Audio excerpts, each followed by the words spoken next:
Tidak ada satupun statement Prabowo itu menempuh jalur konstitusi. Bahkan pendukung Prabowo yang merupakan aktor intelektual Amin Rais sebelum pemilu berlangsung itu sudah membuat statement yang membuat keresahan di tengah-tengah masyarakat. Dia memframing bahwa mereka tidak percaya dengan institusi demokrasi. Padahal institusi demokrasi seperti KPU, MK itu adalah produk reformasi. Mereka tidak percaya. Mereka bilang akan menempuh jalur di luar konstitusi. Dengan mereka menamakan namanya people power. Padahal syarat people power itu tidak ada. Di negara kita, ekonomi kita terbaik di Asia Tenggara. Tidak ada pemimpin seperti Soeharto. Jokowi bukan pemimpin yang diktator otoriter.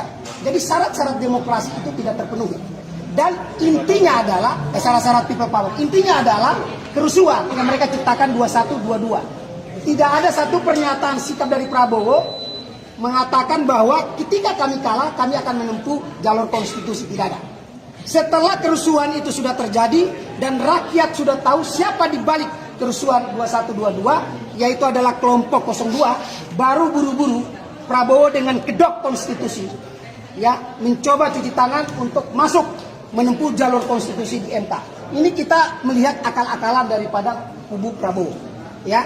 Dan kami warning kepada seluruh rakyat Indonesia, kepergian Prabowo pada hari ini itu juga kita harus hati-hati.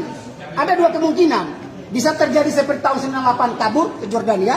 Yang kedua, dia menggalang kekuatan dana untuk kembali membuat kerusuhan. Betul. Nah, kalau betul-betul Prabowo telah pendukungnya menghimbau pendukungnya untuk menempuh jalur konstitusi, berhenti.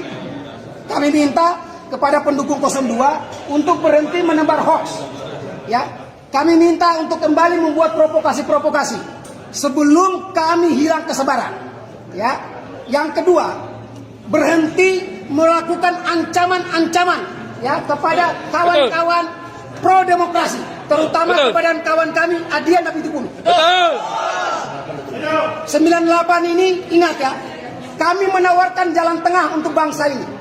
Kami hadir ketika negara dalam keadaan titik nadir pada tahun 98. Kami menghindari perpecahan bangsa, kami menawarkan solusi kepada bangsa ini, yaitu reformasi.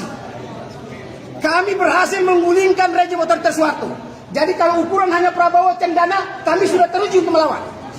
Ya, hari ini kami datang ke Mabes Polri, kami berikan dukungan penuh. Kenapa? Karena kami melihat TNI hari ini, polisi hari ini berbeda dengan polisi di zaman Soeharto. Betul. Kalau di zaman Soeharto, polisi itu alat kekuasaan. Betul. Kalau hari ini, polisi adalah benar-benar alat negara. Betul. Alat negara. Oleh karena itu, negara harus memastikan bahwa warga negara dalam keadaan aman. Kami minta kepada negara tidak boleh kalah terhadap gerombolan-gerombolan pengacau, perusuh. Ya, negara harus kuat menghadapi mereka. Negara tidak boleh lalai dengan teror-teror yang mereka lakukan. Negara juga tidak boleh abai terhadap ancaman yang sudah mengancam pejabat negara. Bahkan Kapolri diancam, Panglima diancam, kawan kami aja Apitupulu diancam.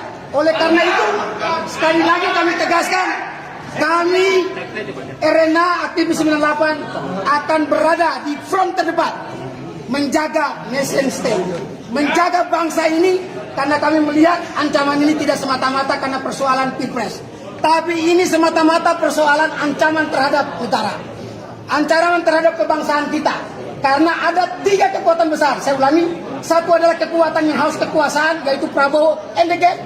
Yang kedua ada penyandang dana, yaitu cendana.